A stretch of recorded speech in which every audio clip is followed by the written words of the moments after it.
نہایت صالحہ بھی لکھا ہے. پورا اور خط پھر بھی- وصیت نامہ صرف اتنا نہیں ہے مفتی شاہ صاحب جی, وصیت نامہ کہنا تو باقاعدہ اقبال نے یہ بھی لکھا ہے قبلہ یہ کہ خط پڑھ میرا لیں. جو وصیت نامہ ہے نا یہ اس سن میں لیں. لکھا کہ میں فکری طور پر غیر مقلد ہوں.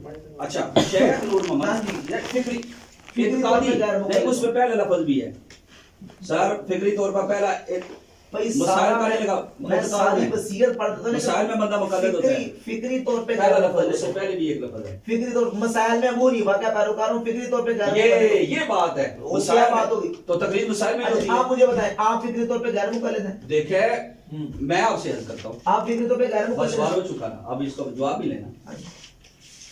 شاہ جی نہیں اس طرح نہیں, تقلید- میں جو چاہ رہا تھا نا وہ نہیں ہوئی بات. نہیں وہ یہ نا بیسو باسے والی بات ہوگی. آپ نے سوال کیا, آپ جواب بھی نہیں 2 سنتے. گھنٹے بھی اس طرح لگتے رہیں گے, 4 گھنٹے, یہ بات نہیں ختم ہوگی. نہیں اب میں بھی جب تو آپ انتقامی کارروائی کریں گے نا, انتقامی, دیکھیں آپ خود اس بات کو مان گئے کہ آپ اقبال کے خلاف PhD انتظام کر رہے ہیں نا. نہیں, آپ یہ تسلیم شدہ ہے آپ کو کیا؟ کہ آپ کی ریسرچ ہے, آپ کی PhD کر کے آئے ہوئے ہیں, تو میں مانتا ہوں لیکن میرے سوالوں کا جواب نہیں دیا نا آپ نے. نہیں اس طرح کلپ میں بھی آپ نے آدھا خط پڑھا, پورا نہیں پڑھا. سوال جو میں نے پورا ابھی میں نے پڑھوایا ہے. یہ پھر بات ختم. وہ ظہور پورا تو ابھی آپ نے پڑھا ہے نا. وائنڈ اپ کریں اگر نہیں نہیں, وائنڈ اپ کیوں کریں. قاری صاحب, وائنڈ شاہ اپ صاحب سے گزارش اچھا. کریں شاہ جی, آپ کوئی بولیں اچھا شاہ صاحب تاکہ ہم کسی نتیجے پر پہنچیں. یہ خط آپ سن لیں گے, اب پھر آپ خط کی بات تھی نا, پھر اور یہ شیخ شاہ جی بولو نا دوسری. اصل خط پڑھیں. یہ سر اصل خط پڑھو جی. سنو جی, برادر مکرم شیخ نور محمد کے نام, وہ کھولے تو کھولو. کہتے ہیں کہ تقریباً 4 بار کا یہ سننے کے قابل ہے جی. بارگاہ رسالت محمد صلی اللہ علیہ وسلم میں اقبال کی اگر خطوں کی بات ہے تو خطوں سے ہی ہم بات کر رہے ہیں.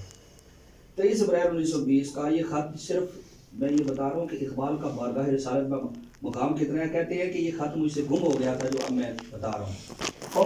اقبال خط گم ہو گیا تھا والد صاحب کا.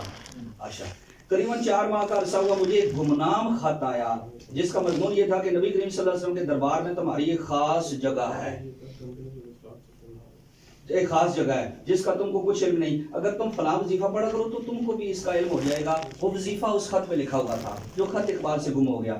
میں نے اس خیال سے کہ وہ گمنام تھا, اس کی طرف کچھ توجہ نہ کی. اب وہ خط میرے پاس نہیں ہے, معلوم نہیں ردی میں مل گیا کہ کہاں. ابا جی کو خط لکھتے ہیں, کہتے ہیں وہ اگر مجھے وظیفہ عنایت فرما دیں. واقعہ یہ ہے, پرسوں کا ذکر ہے کہ کشمیر سے ایک پیرزادہ مجھ سے ملنے کے لیے آیا. اس کی عمر قریباً 30-35 سال کی ہوگی. شکل سے شرافت کے آثار معلوم ہوتے تھے, گفتگو سے ہوشیار, سمجھدار اور پڑھا لکھا آدمی معلوم ہوتا تھا. مگر بیشتر اس کے وہ مجھے کسی گفتگو میں کہ گفتگو کرے, مجھ کو دیکھ کر بے اختیار زار و قطار ہونے لگا. میں نے پوچھا کہ مصیبت ہوگی تو اس لیے مدد مانگ رہا ہوگا. اس نے سارے حال کیا تو کہنے لگا کسی مدد کی ضرورت نہیں ہے, خدا کا بڑا فضل ہے, میرے بزرگوں نے خدا کی ملازمت کی, اب میں ان کی پنشن صاحبزادہ تھا.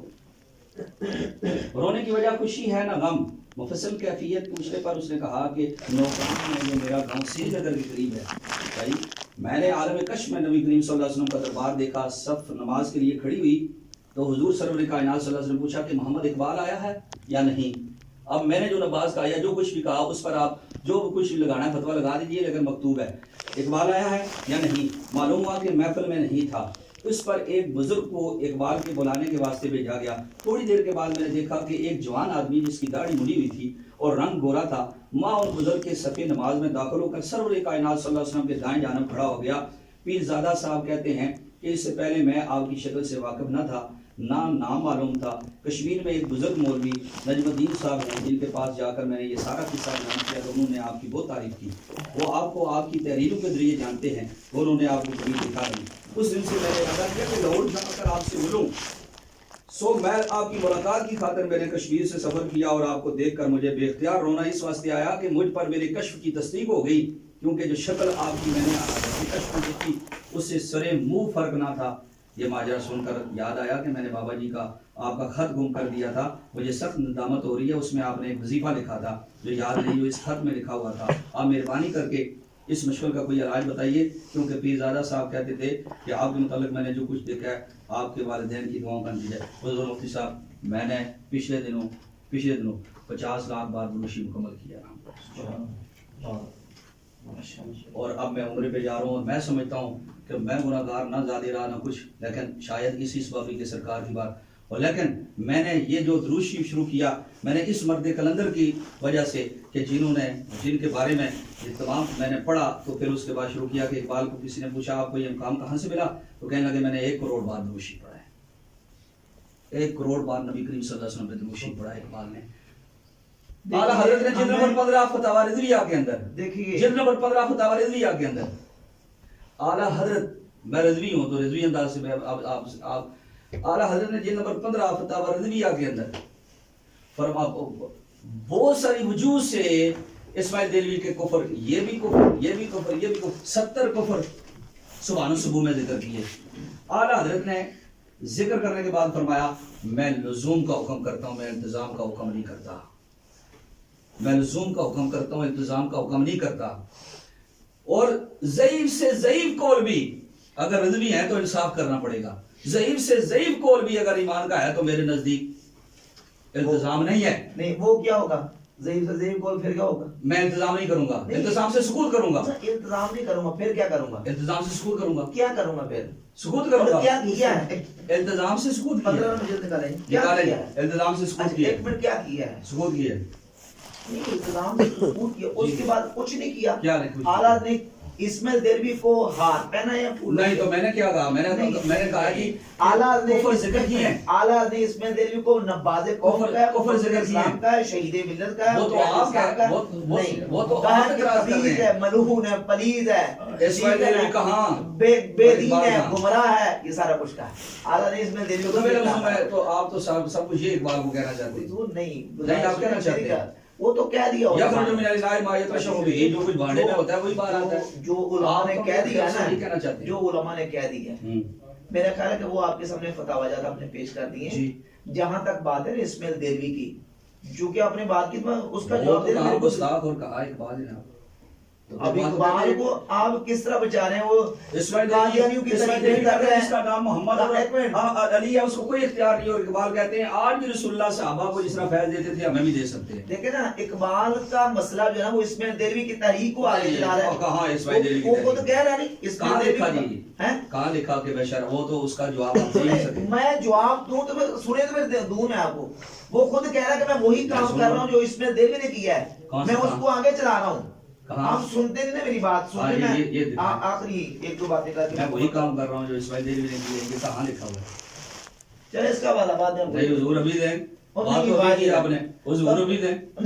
میں حضور کہہ رہا ہوں مجھ سے چھوٹی عمر میں آپ لیکن اس لیے کہ ہم چلو ابھی کہا کہ شاہ جی انہوں نے کہہ دیتے حوالہ دے دے جی انہوں لفظہ دائی مینو آن مینو آن کو ضروری نہیں انہوں لفظ دکھایا تیری گل نہیں حضور پھر تسی جو چلو مینو آن دکھایا تھا میں مینو آن ختم دسیا ہے کچھ سنو جی لکھتا ہے کہ اگر ہم حق پر ہیں تو خدا ہماری حمایت کرے گا اور اگر ہم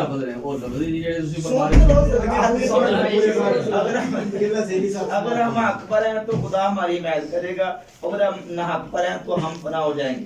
ابن تیمیہ ابن جوزی زمخشری اور ہندوستان میں حضرت مجدد الافسانی سن لو میں اس طرح نہیں سناواں گا تسی لفظاں نے مطالبہ کیتا ہے تو جلد 2 صفحہ 106 سرکار سنو جی سننا مجدد الافسانی حضرت عالمگیر غازی شاہ ولی اللہ محدث دہلوی اور شاہ اسماعیل دہلوی نے یہی کام کیا ہے اور ہمارا مقصد صرف اس سلسلے کو جاری رکھنے کا ہے اور کچھ نہیں. اچھا اے سنو مینو آن ہوئی ہو خواجہ مینو آن نہیں خواجہ شاہ سلیمان توسوی ایسا جواب دے دو منو تسی ایدا جواب دے تسی ایدا نہیں دینا تسی ایدا نہیں وہ میرے بزرگ نہیں یہ تواڈے تے میرے دوواں دے بزرگ نے جنہاں نے تاریخ کی نہیں انہوں نے مارو بولی انہیں جو اچھا اج سنیا جی علامہ فرمانے نے ایک خط لکھیا 1903 مولوی محمد صالح علی یقین آپ فرمانے نے کسے جگہ جی آدھے نے جناب شاہ صاحب جو میں مطلب کہ ایک زن لے کے آیا تھا نا اس کے مطابق نہیں یہ نہیں ہو رہی جس قوم سے خواجہ شاہ سلیمان توسوی اور شاہ فضل الرحمان گنج مراد آبادی اور ہم آپ بھی جانتے ہیں ہم بھی بخوبی جانتے ہیں کہ فضل الرحمان گنج مراد آبادی کس ہستی کا نام ہے. بالکل اللہ اکبر.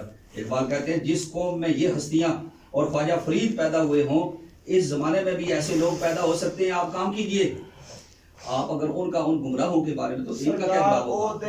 ان کا کیا جواب ہوگا؟ دیکھیں یہ 38 کے سارا اس کا ہے ان کا کیا جواب ہوگا؟ آخری عمر کے عمر کا آخری سال ہے.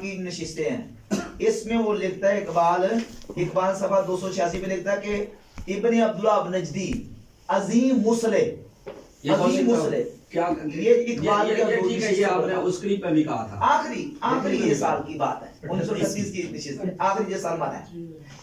ابن عبداللہ نجدی کو عظیم مصلح قرار دے رہا ہے. پھر کہتا ہے اہل حدیث کی دل آزاری کسی طرح جائز نہیں ہے، یعنی وہابیوں کا دل تسی کسی طریقے نہیں دکھا سکتے. پھر کہنا رد تقلید ضروری تھا، جو ابن عبداللہ نجدی وغیرہ نے کیا نا، رد تقلید ضروری تھا. سید احمد بریلوی، سید احمد خان سب کی تعریف ہے، وہابیوں کی تعریف ہے، قادیانیوں کی تعریف ہے. قاسم وہ نوطی تو اپنے پیج سے جو ہے سب کچھ پڑھتے جا رہے سید ہیں. احمد کا